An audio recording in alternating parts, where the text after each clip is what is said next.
atas pujiannya, dan kita semua dipersiapkan untuk mendengarkan firman Tuhan.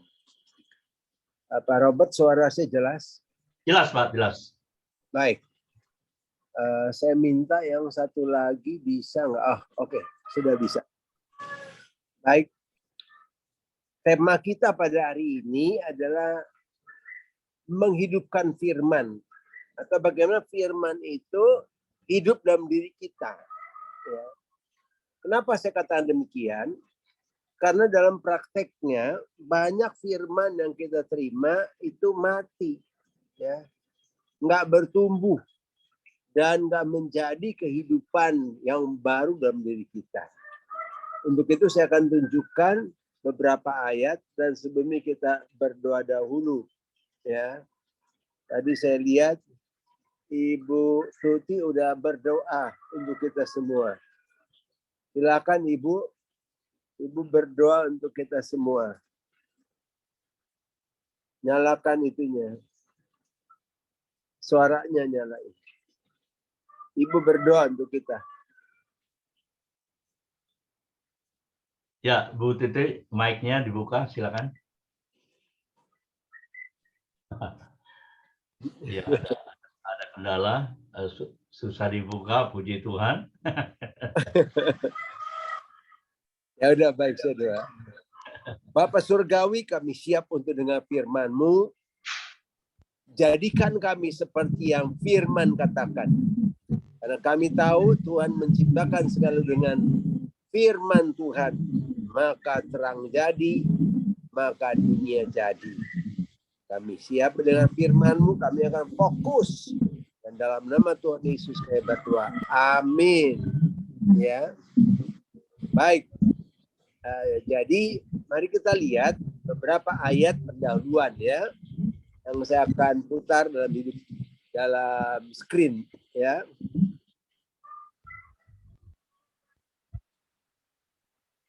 Baik, ini dia firman Tuhan akan kita dengar. Ya, pertama kita lihat dahulu Lukas ya 8 ayat 11 ya. Apa dibilang? Inilah arti perumpamaan itu. Benih itu ialah firman Tuhan ya. Jadi kalau kita membaca perumpamaan tentang penabur, kita katakan itu adalah kunci untuk membuka semua pintu yang lain. Ya, semua pintu tentang perumpamaan, kuncinya dari perumpamaan. Kenapa? Karena tiap kali kita dengar perumpamaan Tuhan Yesus, kita mendengar firman dengan cara yang sederhana. Ya, benih itu ialah firman Tuhan. Tapi sayang sekali, dari kalau pakai matematika ya, dari 75% orang yang dengar firman Tuhan di gereja, firman Tuhannya semua mati. Mati artinya nggak ada yang bertumbuh, orangnya nggak berubah. Sehingga orang bilang jauh panggang dari firman katanya. Firman bilang begini, dia benci terus. Firman bilang begitu, dia tetap nggak beriman. Firman bilang ada jalan keluar, dia putus asa. Jadi firman itu nggak ada yang tersimpan dalam hatinya. Ya, di mana itu mari kita buka Matius 13. Jadi ibu-ibu, bapak-bapak tinggal mencatat aja ya. Saya membacakan. Matius 13 ya. Itu dimulai dengan perumpamaan tentang seorang penabur. Ingat ya, yang ditabur itu adalah benih firman. Ya. Dikatakan demikian. Ayat yang ketiga. Dan ia mengucapkan banyak hal dalam perumpamaan kepada mereka. Katanya, adalah seorang penabur keluar untuk menabur. Pada waktu yang menabur, sebagian benih itu jatuh di pinggir jalan. Lalu datanglah burung dan memakannya sampai habis. Jadi artinya apa? Ya benihnya nggak ada yang tumbuh. Mati semua. Kenapa? Dimakan habis. Ya, nanti burung ini dijelaskan siapa? Iblis.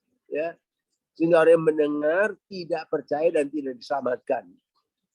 Yang kedua, sebagian jatuh di tanah yang berbatu-batu, yang tidak banyak tanahnya. Lalu benih itu pun segera tumbuh karena tanahnya tipis. Tetapi setelah matahari terbit, layulah dia dan menjadi kering karena tidak berakar. Ya mati lagi alias kering. Nah, sebagian lagi katanya ayat ke-7 jatuh lagi, bagian lagi jatuh di semak duri. Lalu makin besarlah semak itu dan mengimpitnya sampai mati. Jadi kita lihat semuanya mati. Yang kering lah, yang habis, yang mati. Padahal firman itu mestinya kan bertumbuh. Ini kan benih yang mesti bertumbuh. Ya. Tapi yang ke-8 ada jawabannya. Dan sebagian jatuh di tanah yang baik, lalu berbuah. Ada yang 100 kali lipat, ada 60 kali lipat, ada yang 30 kali lipat. Jadi, kalau ditanya kepada kita, ada berapa jenis tanah? Pak Riki, tolong jawab, ada berapa jenis tanah? Berbatu, ada yang tanah kering gitu, ada tanah lumpur gitu, berlumpur gitu. Jadi total ada berapa dari ayat yang ke-3 sampai ayat yang ke-8? Tuh, baca. Dan ia mengucap banyak hal dalam perumpamaan kepada mereka, katanya ada seorang penabur keluar menabur. Pada waktu yang menabur, sebagian besar jatuh di pinggir jalan. Berarti ini tanah keras gitu, tanah keras. Lalu datanglah burung, makannya sampai habis. Atau tanah kering ya, sebagian jatuh di tanah yang berbatu. Jadi ada tanah yang berbatu, yang tidak banyak tanahnya. Lalu benih itu pun segera tumbuh karena tanahnya tipis. Tetapi sesudah matahari terbit, lalu ia dan menjadi kering karena tidak berakar. Sebagian lagi jatuh di semak berduri, berarti ini tanah yang semak berduri, lalu besarlah semak itu dan menghimpitnya sampai mati, dan sebagian tanah yang baik sebagian jatuh di tanah yang baik lalu berbuah. Ada yang 100 kali lipat, ada yang 60 kali lipat, dan ada yang 30 kali lipat. Jadi yang ada beberapa semuanya tanah. berapa jenis tanah? Ada 3, 4 ya. 3 atau 4-nya. Coba fokus lagi. Perbaiki. Ada berapa jenis tanah? Ada tanah yang di jalan, 1, kedua ada yang tanah di berbatuan, terus ada tanah yang semak duri, dan ada yang tanah yang baik gitu. Ada 4 berarti. Benar, Pak? Coba baca ayat 8. Ayat 8. Tanah yang baik ada berapa macam? Oh, oke. Sebagian jatuh di tanah yang baik lalu berbuah, ada yang 100 kali lipat, ada yang 60 kali lipat, ada yang 30 kali lipat. Berarti ini ada 3 macam juga ini. Iya, jadi total berapa? Jadi ada 7 kalau 6 ya. 6, betul nggak? 6. 6 apa 7? Betul. 6 ya. 6 nah, ya. gitu cara baca firman. Oke. Sekali dengar langsung dapat. Ya, terima kasih. Apa-apa, kita kan lagi belajar ya. Ya, terima kasih. Banyak orang nggak bisa menjelaskan ini. Dan itu perlu dibimbing, perlu diarahkan supaya jangan salah. Ya. Jadi yang dimaksud dengan tanah yang di pinggir jalan ya itu ya tanah yang nggak fokus ya, jatuh di pinggir jalan, jadi nggak diperhatikan oleh kita. Ya firman dia bilang apa, pikiran kita lagi kepada bubur yang enak di Rawamangun katanya. Lalu ada lagi yang Tanah yang berbatu-batu artinya orang yang mengeraskan hati. Tinggalkan selingkuhanmu. Enak aja Tuhan. Yang penting kan saya setia sama istri saya. Lo nggak bisa. Kalau kita setia, cuma dia satu-satunya, nggak ada selingkuhan. Ya, ampuni orang itu. Oh nggak bisa Tuhan. Sampai mati saya nggak bisa ngampuni. Nggak boleh dong. Kalau kita sudah berdalam Tuhan, kita punya kasih agape. Jadi nggak boleh mengeraskan hati. Kita nggak bisa dipakai Tuhan. Firman Tuhan nggak akan tumbuh dalam hidup orang yang keras, yang berbatu-batu. Yang kedua yang dimaksud dengan semak belukar ini adalah kesulitan-kesulitan hidup. Yang namanya kekhawatiran, yang namanya tipu daya kekayaan, yang namanya kenikmatan hidup. Dia udah percaya ini firman benar, amin. Tapi di luar dia lupa firmannya.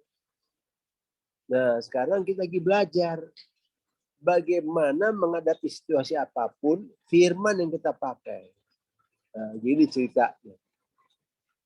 Dulu saya belajar firman, ada 5 janji Tuhan, bilang itu.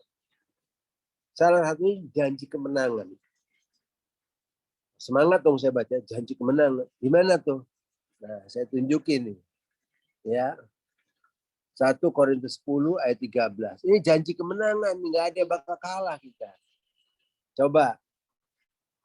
Dong Riki baca 13.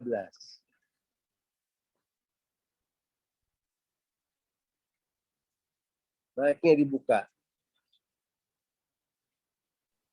Oke, ayat 13, percobaan yang kamu alami ialah percobaan biasa. Bukan percobaan, pencobaan. Ya, pencobaan yang kamu alami ialah pencobaan biasa yang tidak melebihi kekuatan manusia.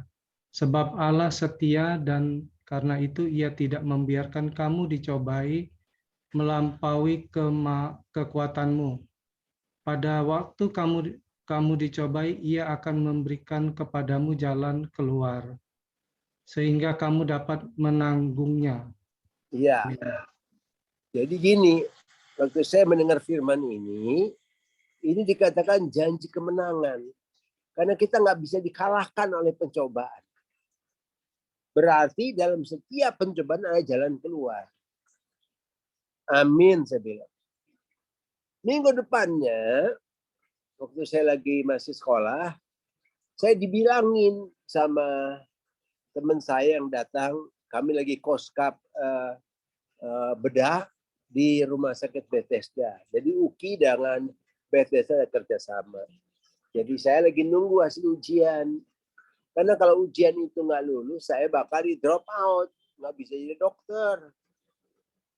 Saya lagi nunggu berdua teman saya, pengumuman udah keluar belum sih? Udah keluar nih kayak gitu. Tapi karena kita nggak ada akses, dulu tuh nggak ada, tinggal buka email atau buka Google, dulu kan belum secanggih ini, ya. Itu tahun di bawah tahun 2000 lah, ya.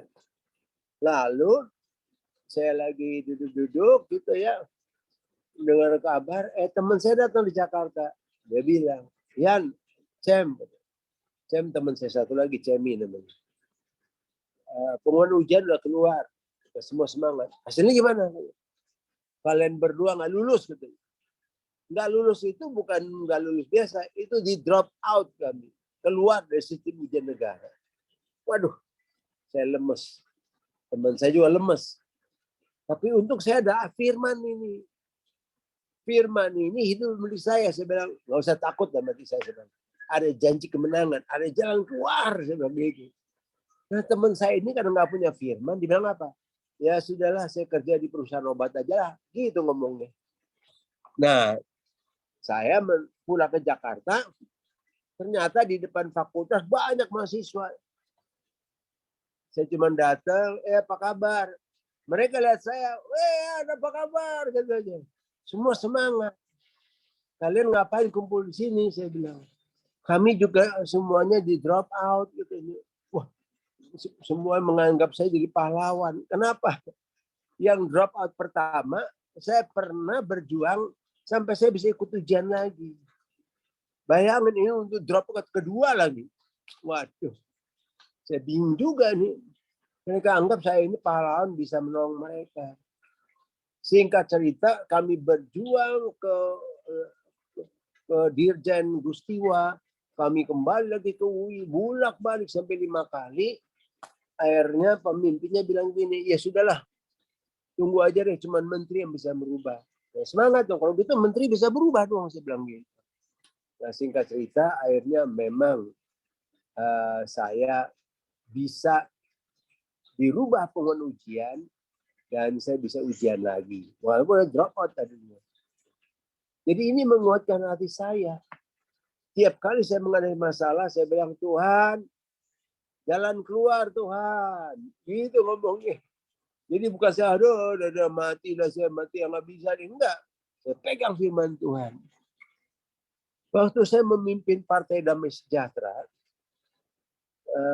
sebagian mungkin tahu, ya, kami berjuang untuk dapat 17 kursi. 17 kursi itu berarti satu fraksi. Jadi kami bisa bicara melalui fraksi kami. Nggak usah nebeng ke Golkar, PDIP, dan sebagainya. Tapi yang terjadi kami cuma punya 12 kursi. 13 kursi. Berarti nggak satu fraksi. Saya bilang, Tuhan, ngapain kita bikin partai? Kalau mesti numpang ke partai besar. Gitu. Tapi itu saya ingat, ada jalan keluar. Nah, gitu langsung saya pegang firman. Bener loh Tuhan, gak bohong. Saya ngomong sama Ibu Megawati, karena kita timnya dulu kan. Saya ngomong sama Akbar Tanjung. Bang, gimana nih kita? Ibu Megawati kalau jadi presiden cuma 3 fraksi. PNS mesti dimasukin. 2 hari sebelum akhir perpindahan DPR lama ke DPR baru, palu diketok. Tak, tak, tak. Satu fraksi cukup 13 kursi. Benar loh firman Tuhan bisa mengalahkan keputusan menteri, mengalahkan DPR, mengalahkan pemerintah. Jadi jangan takut. Ini firman ini berkuasa dalam hidup kita. Ya. Nah, yang kedua nih saya cerita ya. Satu hari saya baca ayat ini. Bung Riki tolong bacakan ayat ini. Coba, apa artinya ayat ini? Ayat 23 coba baca. Ayat 23 ya. Semoga Allah damai sejahtera menguduskan kamu seluruhnya, dan semoga roh, jiwa, dan tubuhmu terpelihara sempurna dengan tak bercacat pada kedatangan Yesus Kristus Tuhan kita. Apa artinya? Berarti Tuhan memberikan janji ya, semoga Allah damai sejahtera. Ya, boleh. Apa janjinya? Yaitu menjaga seluruh, menguduskan, dan roh jiwa terpelihara sempurna dengan tak bercacat. Sampai kapan? Sampai pada kedatangan Yesus Kristus Tuhan kita. Nah, kalau dunia bilang apa? Makin tua makin bego, makin tua makin ngompol, makin tua makin budek. Sama nggak dengan ayat ini? Beda-beda. Beda. Nah sekarang kita mau pegang yang mana? Maka itu hidup kita ini karena melihat fakta atau percaya firman. Ya, kita harus hidup karena apa yang firman katakan. Nih lihat. 2 Korintus 5 ayat 7. Sebab hidup kami ini adalah hidup karena percaya, bukan karena melihat fakta. Oh, memang rata-rata orang udah tua, memang begitu ya. Udah jadi kelakuannya aneh-aneh. Loh, nggak bisa. Itu salah. Kita mesti bisa sehat, roh, jiwa, dan tubuh kita terpelihara sempurna dengan tak bercacat. Ya, sampai kapan? Pada kedatangan Yesus Kristus. Jadi standar kita mengeriki dengan standar dunia beda. Dunia kan nggak punya juru selamat, kita punya. Dunia nggak punya Roh Kudus yang memberi segala kekuatan dan pertolongan, kita punya. Lalu kalau hidup kita sama dengan orang dunia, ya buat apa ada Roh Kudus, buat apa ada Yesus? Buat apa ada firman-Nya? Kita mesti tunjukkan hidup kita yang berbeda dengan dunia. Kalau kita sama saja ya, kita kan punya pertolongan. Kita diberi kuasa untuk mengusir setan. Kita diberi kuasa tumpang tangan atau orang sakit. Itu kan tanda orang percaya. Jadi orang percaya, ini tanda-tanda ada pada diri kita. Nih lihat. Markus 16 ayat 17. Tanda-tanda ini akan menyertai orang-orang yang percaya. Apa tandanya? Mereka akan mengusir setan-setan demi namaku. Nggak usah jadi pendeta mengusir setan. Waktu saya masih mahasiswa, saya telah mengusir setan bersama tim saya dalam 2 tahun 2000 kasus kerasukan. Kita bakar jimat, kita bakar patung-patung berhala, ya. Kita melepas ke orang sakit jiwa yang kerasukan. Saya ke rumah sakit, orang kerasukan di rumah sakit saya lepaskan. Hari itu juga dia keluar dan sehat. Kita punya kuasa, kita beda dengan dunia. Kenapa? Karena kita pegang firman Tuhan. Hidup kita dikontrol oleh firman Tuhan. Hidup kita sama dengan firman Tuhan. Masa orang dunia bisa hidup lanjut? Kita bilang kita cuman ya kalau boleh lah asal sehat. Sehat sampai selesai. Sampai Tuhan Yesus datang. Tapi kalau Tuhan Yesus belum datang juga, saya harus sehat sampai tugasnya selesai. Ya, saya menyelesaikan tugas saya, baru saya memuliakan Tuhan. Ya, nih lihat ayatnya. Yohanes 17 ya, ayat 4 bilang gini. Aku telah mempermuliakan engkau di bumi dengan jalan menyelesaikan pekerjaan kau berikan padaku untuk melakukannya. Jadi kita mesti tahu tugas kita apa. Ya, di hadapan Tuhan. Dan kita tugasnya apa? Selesaikan tugas itu. Jadi mulai hari ini, Bung Riki dan semua pendengar, dilarang cari uang.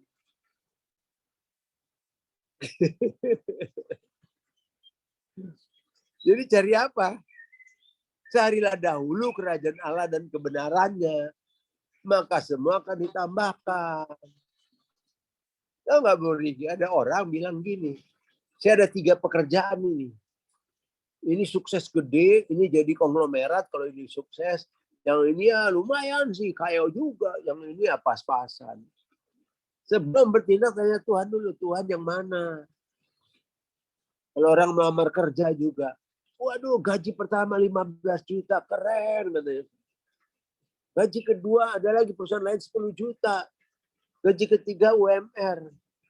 Yang mana ya? Kalau kita cari uang, 15 juta ambil. Gaji pertama baru kerja dapat 15 juta kan keren. Saya tanya dulu, hari Minggu boleh ke gereja enggak? Oh nggak bisa ke gereja. Di hari Minggu itu untung kita gede-gedean. Kelihatan sepele kan? Tapi kalau kita nggak terhubung sama Tuhan, semua berkat kan dari Tuhan. Buat apa kita dapat gaji gede, keluarga berantakan, hidupnya sakit-sakitan. Tapi kalau kita cari kerajaan Allah terlebih dahulu, yang mana Tuhan? Tuhan bilang yang ini ambil. Ambil. Nanti Tuhan tambahkan lagi. Karena dibilang kan, carilah dahulu kerajaan Allah dan kebenaran, maka semua akan ditambahkan kepadamu. Jangan hidup kita dikendalikan oleh uang. Hidup kita harus dikendalikan oleh firman Tuhan. Kalau enggak nanti kita terjebak menjadi, karena apa? Orang ingin kaya, hidupnya akan susah. Karena zaman sekarang orang pengen kaya. Jadi kalau kita ingin kaya, kita dengar ayatnya nih. Orang ingin kaya akan mengalami hal seperti ini. Coba baca. Boleh nggak ingin kaya? Bung Riki baca. Ayat 9. Oke, siap. Tetapi mereka yang ingin kaya terjatuh ke dalam percobaan, ke dalam jerat, dan ke dalam berbagai nafsu yang hampa, yang mencelakakan, yang menenggelamkan manusia ke dalam keruntuhan dan kebinasaan. 10. Karena akar segala kejahatan ialah cinta uang.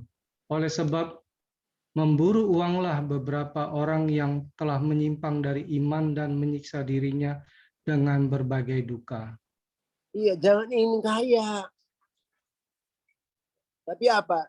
Saya ingin supaya kerajaan Allah dinyatakan dalam hidup saya. Maka itu cari dahulu kerajaan Allah dan kebenarannya. Nanti semuanya ditambahkan. Kesehatan ditambahkan, kesejahteraan ditambahkan, kekayaan ditambahkan, dan masa depan kita semakin menjadi masa depan penuh harapan. Tahu nggak Bung Riki? Saingan Tuhan nomor 1 di dunia adalah mamon atau uang. Ya, jadi jangan sampai kita hidup menjadikan mamon itu saingan Tuhan. Nggak boleh. Nih saya baca ayat 24 nih. Matius 6 ayat 24. Dicatat saja ayat-ayatnya. Tak seorang pun dapat mengabdi kepada dua tuan. Karena jika demikian ia membenci yang seorang dan mengasihi yang lain. Dan ia akan setia pada yang seorang dan tidak mengindahkan yang lain. Kamu tak dapat mengabdi kepada Allah dan kepada mamon. Jadi kalau kita bilang saya mengasihi Tuhan, kita mesti bisa membenci uang. Itu ayat yang dikatakan. Ia akan membenci yang seorang dan mengasihi yang lain. Nggak bisa saya mengasihi Allah dan juga mengasihi mamon. Nggak bisa. Mamon itu penghalang utama berkat dan kuasa Tuhan terjadi dalam hidup kita. Bayangin, bukan setan di sini. Mamon, uang. Setan sih nggak ada apa-apanya Tuhan. Kita boleh.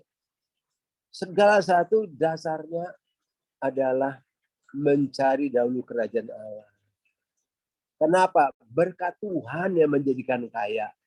Susah payah tak menambahinya. Tapi sekali kita ingin kaya, nah udah itu awal segala malapetaka. Tadi udah kita baca kan. Jadi hidup kita mesti dikendalikan oleh firman. Nah, saya tunjukin nih. Kan kita mesti sehat sampai akhir. Musa itu ya, waktu dia meninggal dikatakan demikian. Dalam Ulangan 34 ayat 7. Musa berumur 120 tahun ketika mati. Matanya belum kabur. Kekuatannya belum hilang. Wah, Musa keren banget itu. Ya. Waktu dia meninggal, matanya belum kabur. Artinya apa? Masih jelas. Artinya apa? Dia nggak mengalami kemunduran. Ya. Artinya organ tubuhnya semuanya masih oke. Kekuatannya belum hilang. Tapi kenapa dia mati? Karena Tuhan katakan, rohku tidak selamanya pada manusia. Umurnya 120 tahun saja. Di mana itu? Ulangan 6 ayat 3. Nah, saya mau kasih tunjuk nih contoh-contoh. Kalau benar kita bisa umur panjang. Ini ya. Saya buka dulu. Dokteran aja. Lihat ini. Ini ibu umur 110 tahun. Masih sehat bisa. Untunglah saya dikasih foto-foto ini. Jadi saya yakin. Ya, ini berapa? 116 tahun. Jiro Emon Kimura. Tahu nggak sebabnya apa? Dia orang Jepang tuh ya, yang berumur 90 tahun ke atas, jumlahnya tahu berapa? 2 juta orang. Karena diajarin cara makan yang benar. Di Jepang itu dikasih tahu makan gorengan tuh boleh, tapi hanya sekali-sekali. Di kita gorengannya laku banget. Dibilang kalau makan jangan teh-teh manis. Di kita udah teh manis, pakai es lagi, es teh manis. Ya ampun. Di Jepang orang makan minum apa? Minum hanya teh yang apa namanya? Teh hijau. Itu bagus sekali antioksidannya. Mereka juga kalau makan secukupnya. Malu loh kita. Kita makan sebanyak-banyaknya. Maka itu banyak orang full gosok perutnya keluar duluan. Itu melanggar doa Bapak kami itu. Doa Bapak kami mengatakan berilah kami pada hari makan yang secukupnya. Orang Jepang lebih tahu makan berlebihan menjadi beban buat badan. Ya, Kang Ebet tersinggung ini. Ya. Jadi saya itu jadi mengajarkan firman Tuhan tuh mesti jadi contoh. Dan banyak, ya maaf ya, banyak orang bilang, aduh kolesterol saya tinggi. Ya kurangin dong makan kolesterolnya. Kembali ke makanan-makanan sehat. Kok ini makan obat kolesterol, pola makannya nggak dirubah. Ya salah dong. Asal tahu aja, kolesterol itu kita hanya di bawah dikit kolesterol yang normal.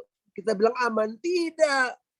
Itu udah meningkat ya luar biasa. Nih lihat, umur berapa nih? 117 tahun. Waduh. Ini cerita saya dulu nih. Nah, saya mau tunjukin lagi nih. Ini tetangga kita lah, nggak usah jauh-jauh. Siapa? Mahathir Muhammad. Umur 94 tahun, dia jadi apa? Perdana Menteri Malaysia. Nggak bego. Nggak budek. Dia bilang apa? Jangan makan makanan berlemak. Yang terbanyak karbohidrat dan gula. Anda harus tetap aktif olahraga, otot dilatih atau menjadi lemah. Otot kita bagus, jantung kita bagus, pasti itu. Ya. Memperbaiki jantung, otot diperbaiki, otomatis jantung bagus. Aktif artinya menggunakan seluruh sistem tubuh kita, memakai otak untuk berbicara atau berargumentasi, terutama setelah Anda pensiun. Karena lebih sering tidur dan istirahat, maka otak dan tubuh akan kehilangan kemampuan mereka dan organ memburuk. Apalagi ditambah makan makanan yang berproses, berlemak, soda dan manis. Ingat kita Amsal mengatakan, makanan yang lezat itu menipu. Ya. Jadi kalian nih yang muda-muda ya harus menyampaikan hal-hal ini. Sebab kalau udah salah nanti tua-tua laporannya penyakit melulu badannya. Padahal Tuhan katakan roh, jiwa, dan tubuhku terpelihara sempurna dengan tak bercacat. Sampai kapan? Pada kedatangan Tuhan Yesus. Ya, jadi saya mesti hidup sehat terus nih kalau saya ngomong begitu.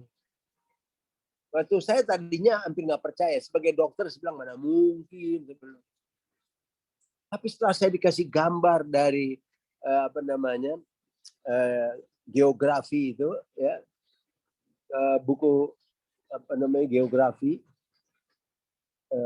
saya baca, saya lihat loh, ini kok di Loma Linda umur 105 masih nyetir, loh di dunia ini ada masih zaman sekarang, ya zaman sekarang nyetir mobil mana zaman Musa.